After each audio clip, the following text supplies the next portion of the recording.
আল্লাহর প্রত্যেকটা সৃষ্টি সুন্দর। মনে রাখবেন আজকে একটা কথা, আপনি দেখতে কেমন?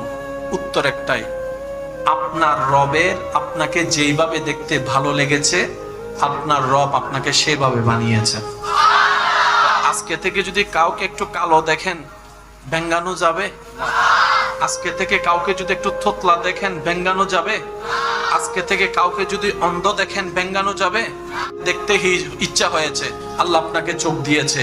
যাকে চোখ ছাড়া দেখতে ইচ্ছে হয়েছে তাকে আল্লাহ চোখ ছাড়া বানিয়েছে। যে থোতলাই কথা বললে রবের সুন্দর লাগে তাকে আল্লাহ রব থোতলার ব্যবস্থা করে দিয়েছেন। মনে থাকবে ইনশাআল্লাহ। কারো কোনো কমতি নিয়ে হেয় ঠাট্টা করা যাবে? আপনারা হয়তো আমার সাথে এই কথা একমত হতে পারেন। আপনাদের এলাকায় দেখেছেন কিনা আমি জানি না, একটু যদি মনে করেন আপনারা বলতে পারেন।